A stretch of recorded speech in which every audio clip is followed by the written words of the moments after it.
How many holes are we playing today? Playing 21 holes. I thought there was only 18 on this course. There is, but we're including you.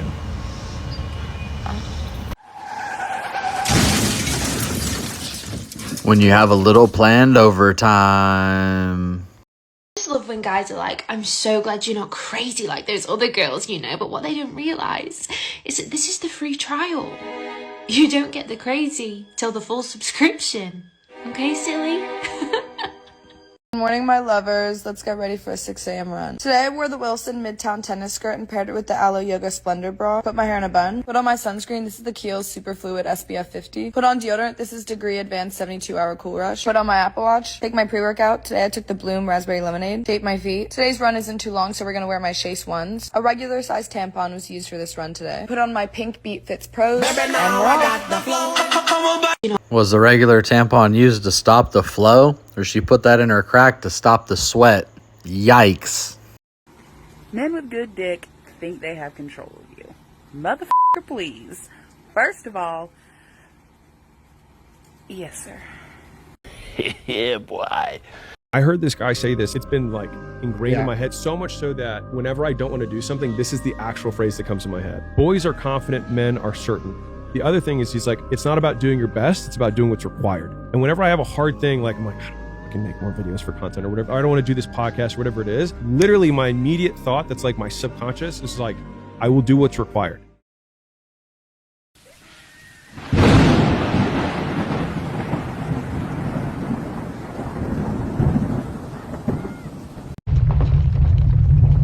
Was making a cereal when I realized I have no milk, no cereal, no friends, no bitches, no money, no job, no confidence, no social life, no car, no food, no goals, no future, no will to live. Completely, absolutely worthless. White folks are planning for 3 generations, and we're planning for Saturday night. I would rather carry a plastic bag with $5,000 in it than to carry a $5,000 Louis Vuitton bag with $100 in it. Nike is winning. Gucci is winning. Armani is winning. You ain't winning. We are the consumption class. They are the merchant class. They make stuff. We buy stuff. The rich stay rich by pretending to be poor, and the poor stay poor by pretending to be rich. We got this shit ass backwards. Females talking about my BBL. Bitch, that's the same shit they got your baby daddy for. That's the same shit they got your last hoe cut. Bitch, that's the same shit they got your baby daddy for. Come outside, hoe.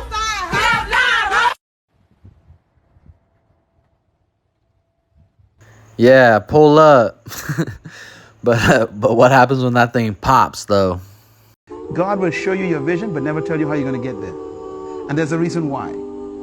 Because your vision is a glimpse of your end. Between the end and where you are is called the plan. The plan is the process that takes you to your destination. God will tell you your end, like he showed Joseph. He showed Joseph the throne. He's sitting on the throne, ruling, feeding his brothers. That's the end. God showed you your end. He showed each one of you your end. Everybody got a dream. But he never tells you the plan. Why? Because if he ever told you the plan, you would tell him, forget the destination. Because the plan is to prepare you for the destination. Right. So he takes you through all these different changes to develop you. If Joseph knew that he had to go through a pit and prison to get to that throne, he'd tell God, forget the throne. That's right. So your plan is secret to God. Man, ain't that the truth? Sometimes that path is so fucked up, you definitely wouldn't go down it if you knew what you're in for, but it always seems to be worth it at the end. Hang in there, guys.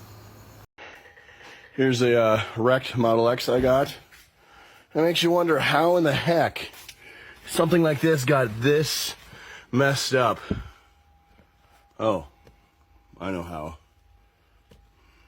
What the fuck? All right, y'all. Hey, check it out, guys. So, as you can see right here, the YouTube has been paying us basically less than $1,200 for the last 4 months.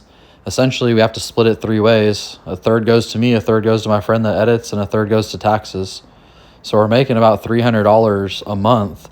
And, well, it takes about each one of us 30 hours, 60 hours total to make the 12 episodes.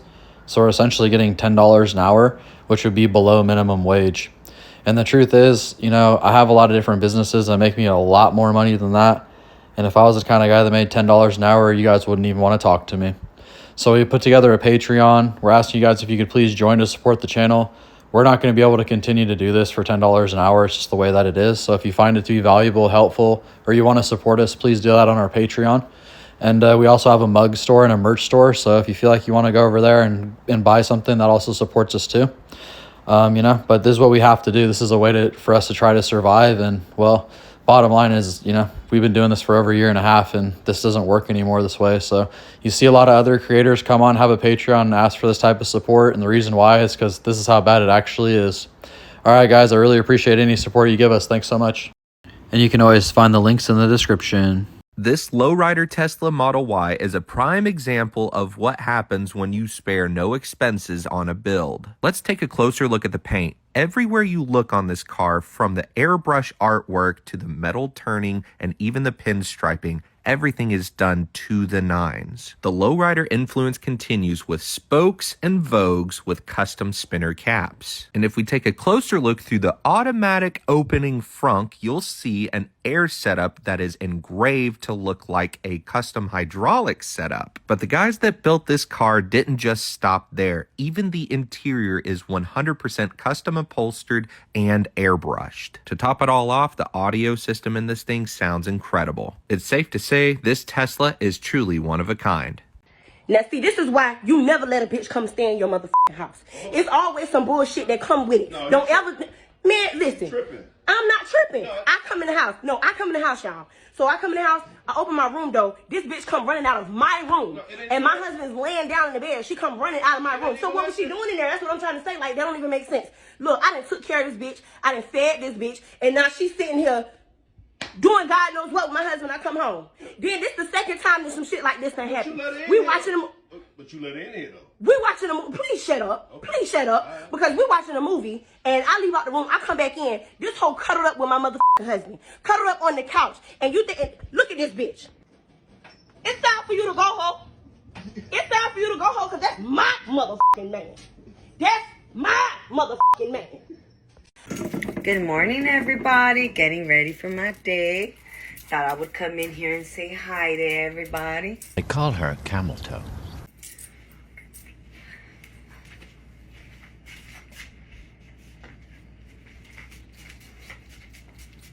Have a great one.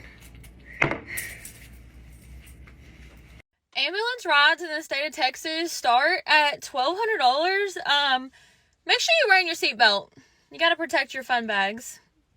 That's what I'm talking about. What was the moment that you felt like you had made it? When I sold my first business for $30 million in cash, that was one of those moments, because that was more money than I could have imagined.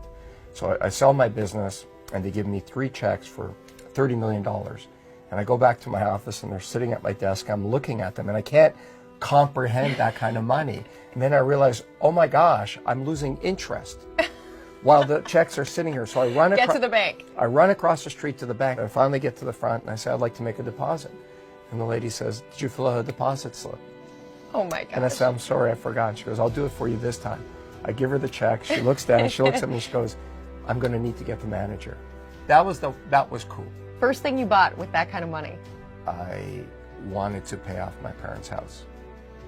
And so I paid off their house without telling them. And 3 months later, my mom shows up on my door and she gives me the check back. And she says, don't ever do that again. It's your money. You work for it. We're so proud of you. We don't need anything from you. It was great. Yeah. That's a really awesome story. I really like that. And, you know, it's stories like this that invoke emotions in me that make me want to pursue it, to do it too, to feel that win. And I hope that you guys can feel that too, because it really fuels the fire to keep you going. And you'll hit those wins little by little. I can't wait to see $1 million cash in the bank account. Yeah, I'm going to do that. I've cheated plenty of times in my life, by the way, but I'm a reformed cheater. I would never do it again. So never again? Never again. I mean, maybe. No, I swear to God, I won't. Okay. Everyone deserves a one-time cheat in their relationship or marriage. Just a one-time. I disagree. You do? 100%. Yes. So it's safe to say you're gonna cheat again. Not when I have a ring on it. What about engaged? You're just engaged. You're engaged for a year. That's a gray zone. Yeah, I know. But once it's marriage, it's done. You know what's really cool about marriage is that I can look like this and I'm 125% gonna get laid tonight. Now, psychologists say that fully 95% of your emotions are determined by the way you talk to yourself as you go through your day. This is called your inner dialogue. It's the stream of words and thoughts and feelings that course through your day like a river going through your mind. The sad fact is that if you do not deliberately and consciously talk to yourself in a positive and constructive way, you will, by default, think about things that will make you unhappy or cause you worry and anxiety. Remember, your mind is like a vacuum. It will not remain empty. If you don't fill it with positive thoughts, it will fill with negative thoughts. That's Brian Tracy. Brian Tracy's the man. Changed my life. Everything he says is true. This shit's so fucking true. This is the key to my happiness and joy. I literally figured out a way to just think about things that made me feel gratitude all the time. Changed my whole life.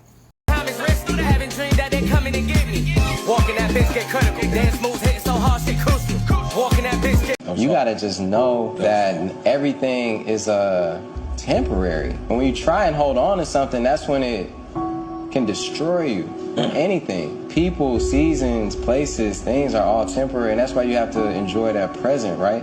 You're not gonna go, boy. Oh, that's got a shot.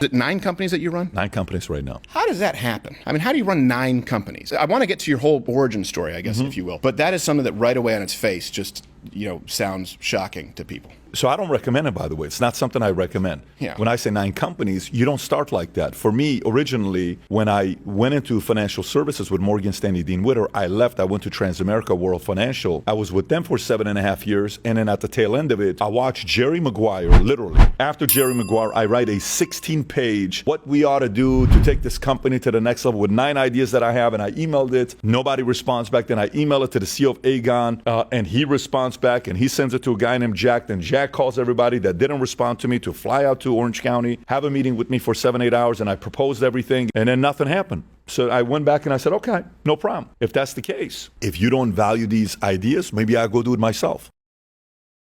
All right, y'all. Let's see what I got for you today. I've been talking about picking your lane, and picking a lane is very important. It's equally as critical as to whether or not you have the characteristics, the habits, and behaviors to be an entrepreneur in the first place. But when you're picking a lane, you really got to figure out, does this make sense? And you need to do it on paper. And what I would do is I would take, my top 5 best options on paper and see how big is the market? What's the demographic? Who am I selling to? What's my startup cost? What's my monthly cost? How many people employment-wise am I going to have to manage? And break down all these numbers.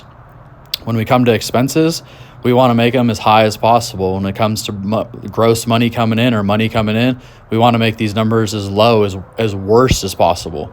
So if you got, sky high bills and worst case scenario profit, if it still works, that's a really good sign.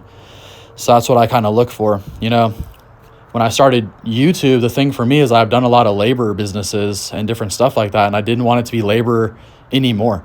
I wanted it to be intellectual property. I wanted to be able to create something and to make me money in my sleep. So I had, to write down my options.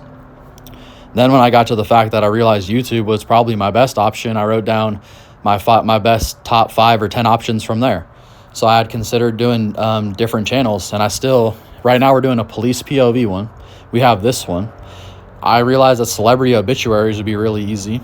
People love these drill rap dudes. So if you did like the drill rap report for who got murdered for the day, that shit takes off. So there's all these different faceless channels I anticipated making. And I thought to myself, I want an ease of production. I don't want to have to get a camera and write a script and hire people and go outside and make all these videos. I didn't want to have a podcast where I had to sit down 5 people and have this conversation and rent out the building and all this stuff, because those production costs are out of control. So when I thought about doing YouTube, I thought about production costs. I thought about faceless channels. I thought about, you know, my different options in those spaces. I was kind of mind blank, but there's a lot of other things that we thought about. And then I had them all written down on paper so I could visually see it, because there's so many moving parts. If you don't write this down on paper, you're not going to be able to make a decision. You're not going to be able to analyze if even 2 of the options work well without writing it all down on paper. You also need to analyze your competition. If you're on YouTube and you see that there's a channels that are doing good, that topic's doing good, that's a good sign. If you're out there and you're going to start a business, you know, changing oil, you need to see how much your competition changes oil for. How busy are they? What can you do better than them? And all these different things. Anyways, there's a lot of resources out there where you guys can figure out how to analyze whether or not a business is going to work. I personally write business plans. They usually are about 10 to 16 pages long, is how intricate it is, until I can actually make a decision. But, you know, businesses fail half because the person was an entrepreneur in the first place, or they're growing into being an entrepreneur and it's a stepping stone for them, or they didn't pick the lane properly and there was no money to be made there. The demographic, the customers, there wasn't enough of them to pay your mortgage. So it's important to analyze what you're doing before you do it, down to a T. All right, guys, I always appreciate you listening in. Please like, share, and subscribe. We're going to see you on the next one.